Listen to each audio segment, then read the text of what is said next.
서울의 소리 경고문. 이동재와 메시지 수백 건 주고받은 한동훈 공범이 아니고 무엇인가. 검찰과 법원은 국민들의 인내심이 바닥나기 전에 선택해야만 한다.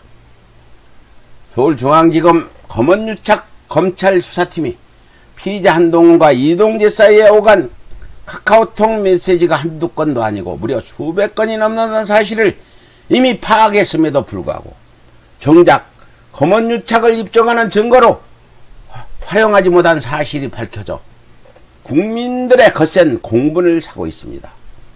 지난 9일 경향신문 보도에 의하면 서울중앙지검 검언유착 수사팀이 이동재와 한동훈이 부산 고검에서 만났던 지난 2월 13일부터 검언유착 의혹을 제기한 MBC 방송일인 3월 30일까지 두 피의자 간에 주고받은 카카오톡 메시지 휘수가 수백 건이 넘는 것을 통신유사의 협조로 명백히 확인했다는 것입니다. 그러나 이동재는 MBC의 검언유착이 보도되자마자 노트북과 휴대폰을 초기화시킨 데다 압수된 한동훈의 핸드폰은 아직 비밀번호를 풀지 못해 수사팀이 메시지의 내용을 확인하지 못하면서 녹취록과 수백 건의 메시지 휘수 등 뚜렷한 범죄 공모 정황에도 불구하고 어이없게도 한동훈을 공범으로 기소하지 못했다는 것입니다. 이에 적폐 세력과 십수년을 싸우면서 수십여 건의 사건으로 기소당해 무려 수백 번이나 재판장의 피고사에 서며 탄압을 받아야 했던 서울의 소리 입장에서 대한민국 국민들과 5000년 역사 앞에 엄중히 묻고 싶습니다. 국민이 직접 선택한 선출직도 아닌 한낱 임명직 공무원에 불과한 한동훈이 녹취록과 수백 건의 메시지 등 뚜렷한 범죄 정황은 물론 수사 방해에 소환조사까지 불응하고 있음에도 불구하고 오직 검사 신분이라는 이유 하나만으로 구속수사는 물론 체포조차 당하지 않고 있다는 사실 그 자체가 현재 이른바 윤석열 검찰공화국이라는 대한민국의 비상식적인 현실이 아니고 그 무엇이란 말입니까? 일반 국민들은 물론 재벌 총수 심지어는 전직 대법원장과 전직 대통령까지도 수사당국의 소환에 불응하면 체포는 물론 구속까지도 가차없이 당해야 하는 작금 대한민국의 현실에서 오로지 검사들만이 그 어떠한 중대한 범죄를 저지른다 한들 소환조사조차 거부할 수 있는 특권을 누리며 민주주의 헌정을 유린하고 있는 것 아닙니까? 지과를 막론하고 모두가 법 앞에 평등해야 한다는 파렴치한 윤석열의 주장대로 검사든 판사든 범법 정황이 뚜렷하면 체포는 물론 구속수사라도 해서 증거를 확보해 처벌할 수 있어야만 법치주의 국가요. 뻔뻔스런 윤석열의 말대로 진짜 민주주의 국가 아니겠습니까?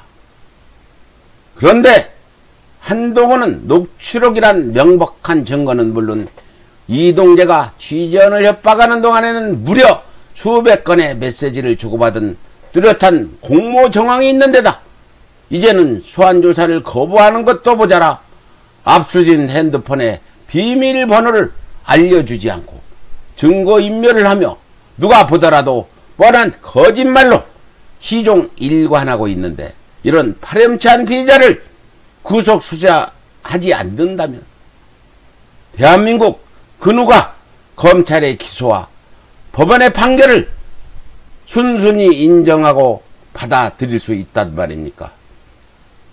이러고도 진짜 민주주의를 거론하며 평등을 운운하다니 하늘도 알고 땅도 알고 나도 알고 당신도 알건만 윤석열 당신은 손바닥으로 하늘을 가리려는 것도 모자라 이젠 주제넘게 하늘마저 넘보고 있으니 이런 파렴치한 자가 천벌을 받지 않는다면 그 어느 누가 하늘의 이치를 따르겠는가 이 말입니다.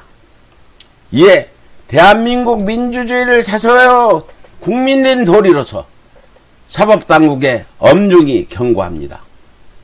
한동훈이 이동재와 수백 건의 메시지를 주고받고도 오히려 뻔뻔스럽게 권한유착까지 주장하고 있다는 사실을 우리 국민들이 알게 된 이상 저는 앉아서 지켜보지만은 않을 것입니다. 만약 검찰과 법원이 지속적으로 피의자 한동훈을 비호하며 국민을 기만하려고 한다면 분노한 촛불은 강이 되고 바다가 되어 채 한 줌도 안 되는 사법 적폐들을 단숨에 쓸어버리고 이 땅의 정의를 바로 세울 것입니다. 이제 검찰과 법원도 인륜을 따라 국민과 함께 할 것인가, 아니면 한낱 폐륜적인 적폐 기득권을 지키려다 공멸할 것인가, 국민들의 인내심이 바닥을 드러내기 전에 조속히 선택을 해야 할 것입니다. 이상 서울의 소리가 검찰과 법원에 전한 경고문이었습니다. 이상 마치겠습니다.